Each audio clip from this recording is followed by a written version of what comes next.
Majesty the King. May His Majesty live in longevity. With deep respects to His Majesty the King, officials and staff of NBT World.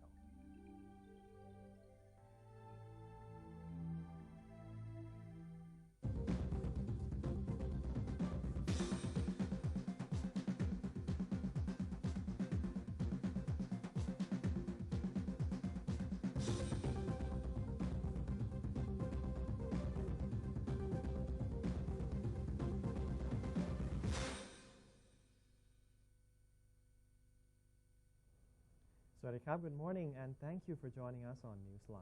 We're broadcasting live on NBT Radio Thailand FM 88 and NBT World. Today is Sunday, December 6th, 2015, and my name is Surapat Lautharanarit.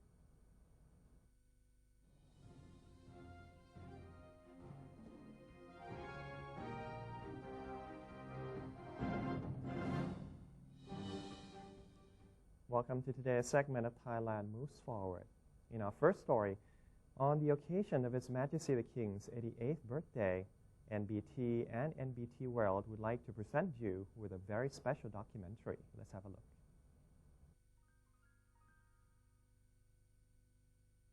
Seven decades under royal graciousness.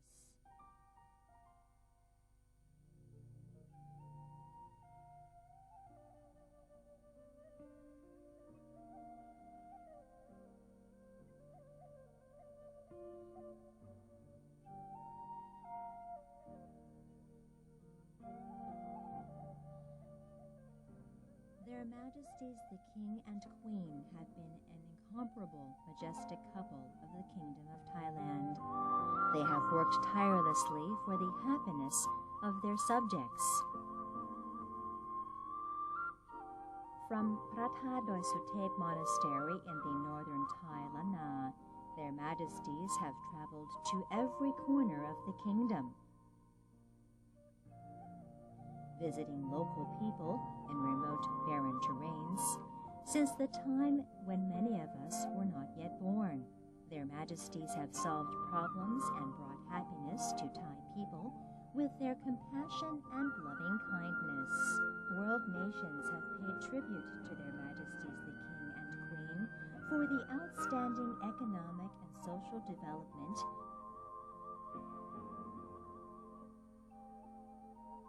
that the royal couple has brought to remote rural areas, as well as for the unity of people in the nation.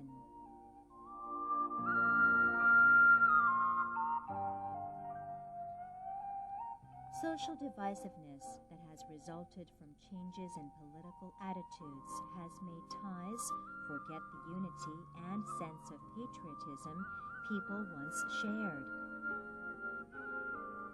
Thais must therefore rediscover their sense of unity. In the old days, Thais loved each other, and this national trait of friendship used to be recognized by foreigners. The Siamese smile and humbleness have been the patterns of polite Thais from past until present.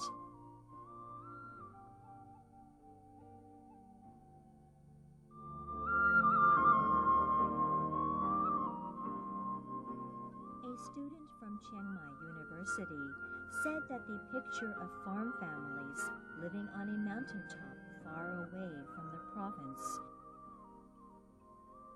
together with their vast plantations of narcotic crops, was once a matter of great concern to the province.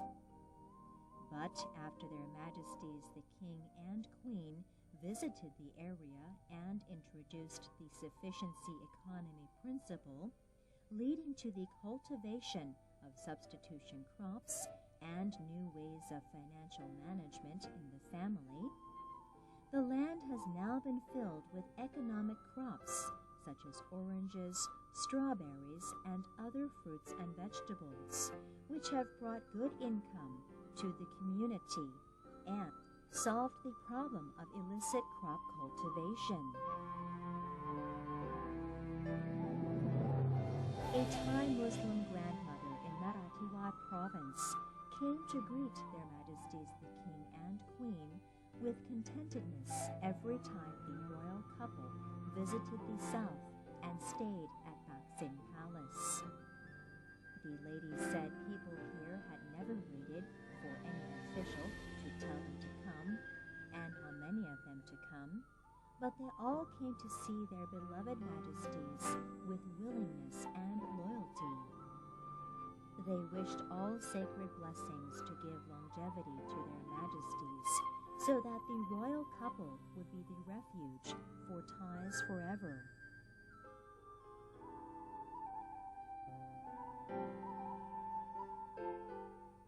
We Thai people have appreciated and realized the dedication of our ancestors,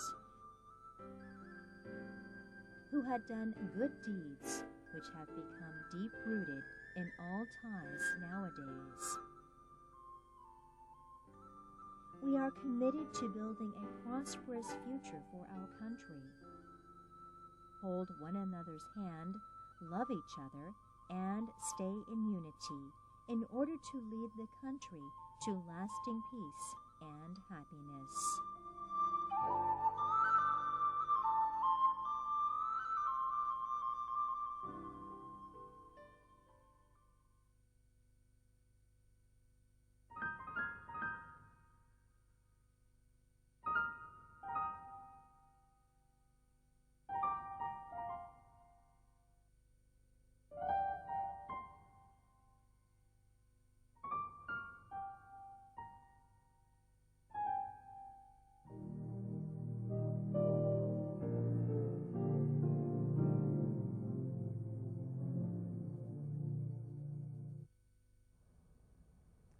The Prime Minister attended a religious ceremony to mark His Majesty the King's birthday. On Saturday morning, Prime Minister Prayut Chan-o-cha, high-ranking government officials, and the general public offered food to 289 monks at the Royal Plaza in celebration of His Majesty King Bhumibol Adulyadej's 88th birthday anniversary. The ceremony was to express loyalty to His Majesty the King and to commemorate His Majesty's benevolence. After the morning ceremony, the Premier and his spouse presented flowers and offered blessings to His Majesty the King at the Bureau of the Royal Household. In the evening, General Prayut officiated at a candle lighting ceremony at Sanam Luang in celebration of His Majesty the King's 88th birthday. The grand candlelit tribute-paying ceremony, led by the Prime Minister, saw thousands of participants, including cabinet ministers, military officials, police officers, civil servants, high-ranking officials, the private sector, and members of the public. The ceremony kicked off at 7:29 p.m.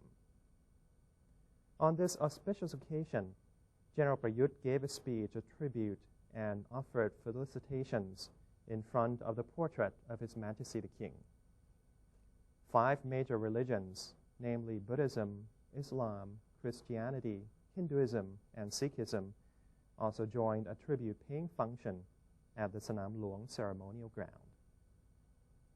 For the Thai people, December is the most significant month of the year. Lights decorate government offices, public places, private companies, and homes everywhere. His Majesty's birthday is regarded as a very significant day in Thailand. It is a public holiday and is also observed as Thailand's National Father's Day. Since his accession to the throne, His Majesty the King has devoted his time and efforts to the well-being and welfare of his subjects. There are currently more than 4,000 royally initiated projects which aim mainly to raise the standards of rural life and enable his subjects to become self-reliant. They cover a broad range encompassing agriculture, water resources, environmental and natural resource conservation, occupational promotion, public health, public welfare, and communication. The Thai Premier has asked all Thai nationals to do good deeds as a tribute to His Majesty the King, who is celebrating his 88th birthday. As December 5th of this year marks His Majesty's 88th birthday anniversary, Prime Minister General Prayut Chan-o-cha is inviting all Thais in all countries to offer their felicitations and blessings to His Majesty the King and wish His Majesty a long and prosperous reign. He has also asked all citizens to engender a mindset of integrity and do virtuous deeds that benefit themselves and the society. As December 5th also marks National Father's Day, General Prayut is urging everyone to use this happy occasion to do good things with their fathers. During the period from December 1st to December 7th, he said all sectors are joining hands in holding celebrations throughout the country. The government will hold events for the Bangkok metropolitan area and its vicinities, whereas other provinces will hold their celebrations in front of their respective city halls. Over 2,000 people gathered in front of the Buriram governor's residence to make merit for His Majesty the King on the auspicious occasion of His Majesty's 88th birthday anniversary. Over 2,000 people decked in yellow shirts from all walks of life participated in an almsgiving ceremony to 99 monks on Thailand's Father's Day. The group was led by Buriram Governor Seri Sihatrai and high-ranking provincial officials. Many people prepared food for monks and came with their families to celebrate the auspicious occasion and make merit for His Majesty the King. Government officials and locals prayed and wished His Majesty the King good health and longevity. Meanwhile, Prime Minister General Prayut Chan-o-cha made his vow to implement various policies in an attempt to reduce emissions of greenhouse gases. During his weekly televised address, General Prayut highlighted his visit to France to attend the 21st United Nations Climate Change Conference, where he delivered a speech before world leaders, pledging his support for enhanced cooperation in achieving a new climate change resolution. At the conference, the Prime Minister said he asked all countries to work towards a comprehensive and practical framework that takes into consideration different economic and development conditions. Due to the fact that the world's natural resources belong to everyone and not just to one particular country, General Prayut said citizens of the world bear a collective responsibility for environmental preservation. On behalf of Thailand, General Prayut said he promised other leaders that Thailand would make the best effort to reduce greenhouse gas emissions through various policies, such as waste-to-energy initiatives, converting the mass transit system from motor vehicles to rail, and supporting fuel-efficient vehicles, such as hybrid cars and electric trains. The government is speeding up the development of international trade, setting a goal to increase exports by 5% next year. Prime Minister General Prayut Chan-o-cha chaired a meeting with members of the committee overseeing international trade development to determine ways to overcome obstacles. Issues on the agenda include adjusting the system to facilitate Thailand's competition in the global market, as well as strengthening the domestic economy in accordance with government policies. 7 measures were discussed at the meeting, including the adoption of an open-door trade policy and increased economic cooperation, proactively expanding the market, promoting cross-border trade, supporting Thai business operators and investments in foreign countries, restructuring trade in a bid to make it more service-oriented, increasing roles of SMEs, and adding value to industrial exports.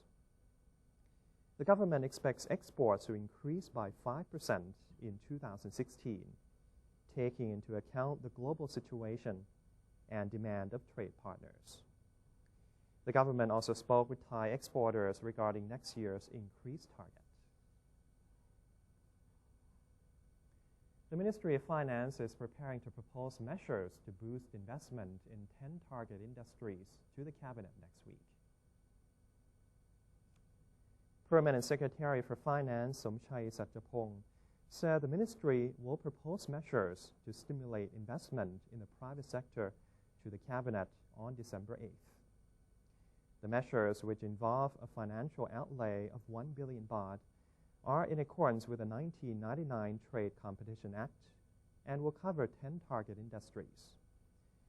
The Permanent Secretary believes the move can increase investment by 1.5 times. As for the economic outlook of 2016, 4 main factors will drive the economy forward. There are increased investments from the government, the private sector's investment, higher domestic consumption, and rising exports. The ministry expects next year's economy to expand 3.8% compared to this year's 3%.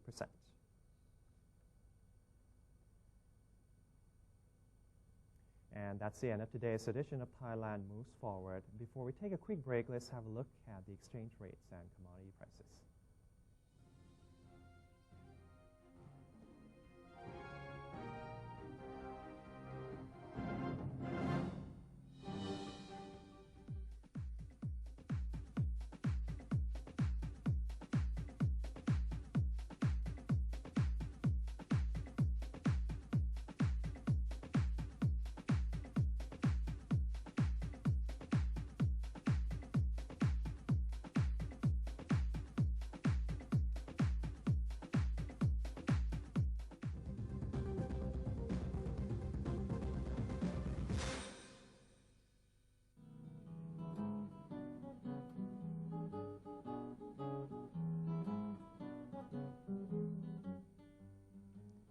Duik Lao, Duik Ramon, Kodit Chow, Kaprabot Chow, Abdullah Al Husni, Ambassador of His Majesty, the King of Morocco, to Thailand.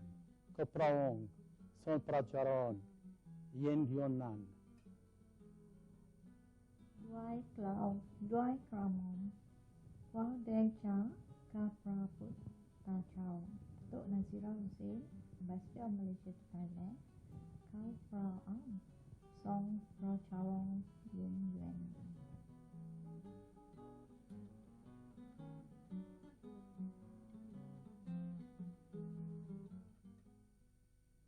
To maintain a strong nation, Thailand is promoting 12 core values for the good of the people.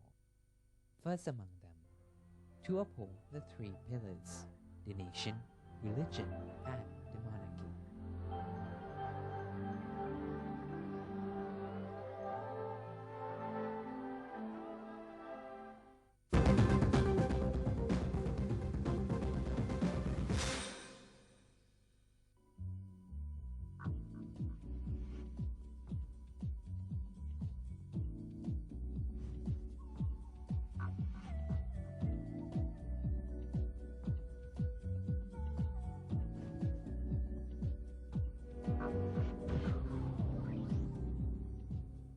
Welcome back. You're watching Newsline.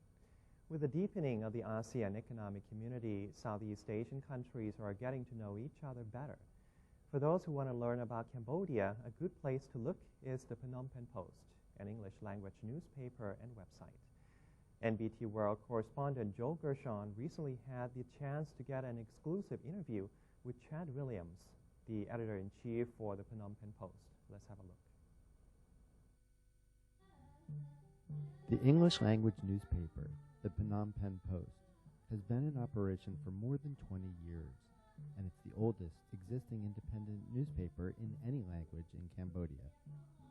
The Post is read by thousands of foreigners and Cambodians and has subscribers in 35 countries around the globe. An American, Chad Williams, is the editor-in-chief, and he sat with NBT World to briefly give us an overview of the paper. My name is Chad Williams, and I'm the editor-in-chief at the Phnom Penh Post, which is the oldest English-language paper in Cambodia. We're primarily based in Phnom Penh, although we report news from the length and breadth of Cambodia. We have a staff of upwards of 200 people when you talk about drilling down to marketing, distribution, kids on bicycles out there. My editorial staff is probably in the neighborhood of 40 to 50. Across various departments. The Post actually started in 1992 as an English language paper, and was English language only up until 2008, I believe, when we added a Khmer language edition. We were also only publishing once every 2 weeks until around that time. During that period, we were bought by shareholders from Australia who saw a vision for the paper and decided to take it daily. It's still a country of haves and have-nots, very much so, and there's still a lot of serious social issues and inequalities that have to be dealt with. But GDP is going up from year to year. I think it's widely considered a fairly good place to do business. And you see tourism numbers going up year to year. Obviously, Siem Reap and Angkor Wat is the big drawing card for Cambodia. Far too many people simply fly in and out of Siem Reap, but there's a lot more to see here. Mr. Williams says that besides covering the news in Cambodia, stories about Thailand make it into the newspaper frequently as well. Yeah, when it comes to reporting on our neighbors, I would say Thailand is probably the country that gets the most attention from us. And that's for a few reasons. A big part of that is because such a high number of Cambodians are living and working in Thailand as migrant workers. Economic deprivation and lack of jobs on this side of the border often result in people doing what they can to make money for their families. And there are Thai companies and farms on the Thai side of the border that obviously need that. If you're interested in learning more about Cambodia, please check out www.phnompenhpost.com. You can also follow us on Facebook, where we have nearly 300,000 followers now, or on Twitter, where we have over 50,000 followers. Mr. Williams also had a special request for our viewership in Thailand. I would like to encourage Thai restaurateurs to come here and open up Thai restaurants. I'm not sure why a country that is this close to Thailand has so few good Thai restaurants, but we could really use some more. So, please, I'm encouraging you to move here and begin serving our incredible food. Many thanks to Mr. Chad Williams for his time and access to his office. For MBT World, this is Joel Gershon.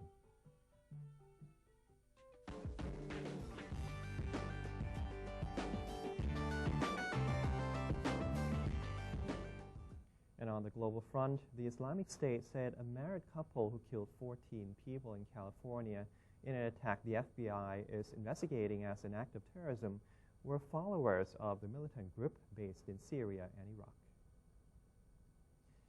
The group's declaration in an online radio broadcast comes 3 days after U.S.-born Saeed Rizwan Farouk, aged 28, and his spouse Tasfeen Malik, aged 29, a native of Pakistan, carried out the attack on a holiday party for civil servants in San Bernardino, about 60 miles east of Los Angeles. The two died hours later in a shootout with police on Wednesday. U.S. government sources have said Malik and her husband may have been inspired by the Islamic State, but there was no evidence the attack was directed by the militant group or that the organization even knew who they were.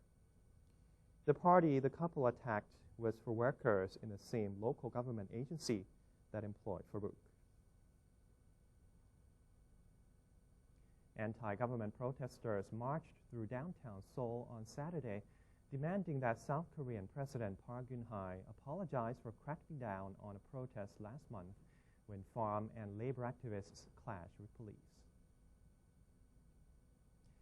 Saturday's rally in the capital drew around 14,000 people, police estimated, far fewer than the 60,000 that attended the rally on November 14th.